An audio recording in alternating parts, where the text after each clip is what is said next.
કચ્છ અને ગુજરાતની રસપ્રદ ઘટનાઓને સમાચાર જાણવા અમારી ચેનલને લાઇક, શેર અને સબસ્ક્રાઇબ કરો।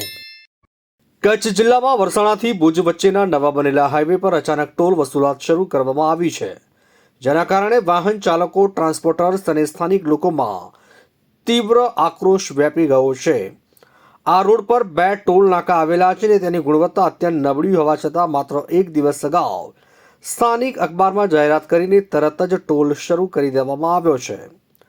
આ નિર્ણયને આઘાતજનક ગણાવતા લોકોએ national highway authority of India પર આરોપ મૂક્યો છે કે તેઓને કોઈ અગાઉથી જાણ નથી કરાઈ। સ્થાનિક વાહન ચાલકો અને ટ્રાન્સપોર્ટ વ્યવસાયીઓના જણાવ્યા મુજબ આવા ફેરફારો માટે સામાન્ય રીતે 15 થી 30 દિવસ અગાઉ જાણ કરવી જરૂરી હોય છે, જેથી તેઓ તેમના વ્યવસાય અને ખર્ચનું આયોજન કરી શકે, પરંતુ અહીં માત્ર એક દિવસ અગાઉ અખબારમાં જાહેરાત કરીને ટોલ શરૂ કરી દેવાયું છે। અચાનક નિર્ણયથી અમારા વ્યવસાય પર વધારાનો બોજ પડશે અને અમને તૈયારીનો સમય પણ ન મળ્યો, એમ 2 ટ્રક માલિકે જણાવ્યું। ચોમાસામાં આ રોડ તૂટી ગયો હતો, તેનું રિપેરિંગ માત્ર થૂક સાંધા જેવું કરવામાં આવ્યું છે। આનાથી વાહનોની નુકસાનીનો ભય લોકોને છે। અકસ્માતનું જોખમ વધી ગયું છે। રોડ પર અનેક જગ્યાએ કામ અધૂરામાં પડ્યું છે, જેના કારણે વારંવાર ટ્રાફિક જામ અને ડાયવર્ઝનની સમસ્યા ઊભી થાય છે। કુકમા રેલવે પાસેના બ્રિજનું કામ હજુ અધૂરું છે, જેના કારણે દરરોજ ટ્રાફિક જામ થાય છે। ટોલ બૂથની બાજુમાં રોડનું કામ બાકી છે અને કુકમા ફાટક પર પણ રોજિંદી જામની સમસ્યા છે।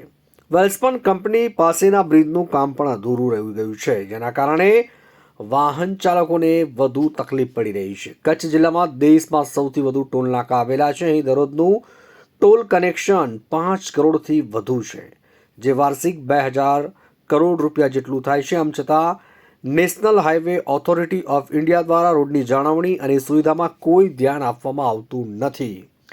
આટલા રૂપિયા વસૂલવા છતાં અમને મળે છે માત્ર ખાડા, અકસ્માતો અને ટ્રાફિક જામ, એમ સ્થાનિક વાહન ચાલકોએ આક્ષેપ કર્યો છે।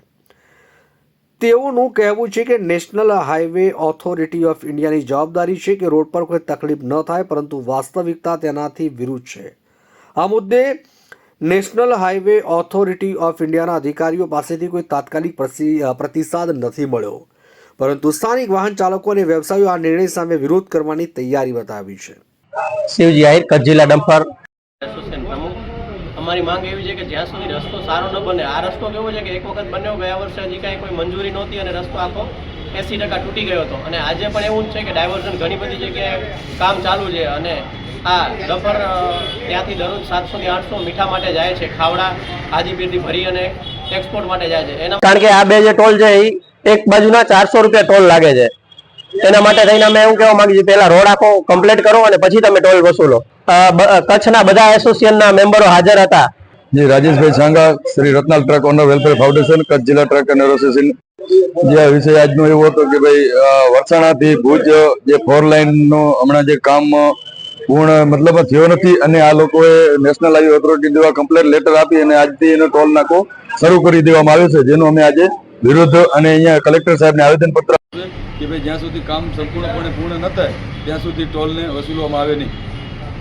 તો ચોક્કસ આગળના દિવસોમાં અમે સમગ્ર કચ્છ જિલ્લાના ટ્રક એસોસિએશનો સાથે મળી અને ભૂતકાળમાં પણ અનેક વખત અમે કાર્યક્રમો આપેલા છે રોડ વિશેના, તો અહીં પણ આપવાના અમને ફરજ પડશે તો અમે આપીશું।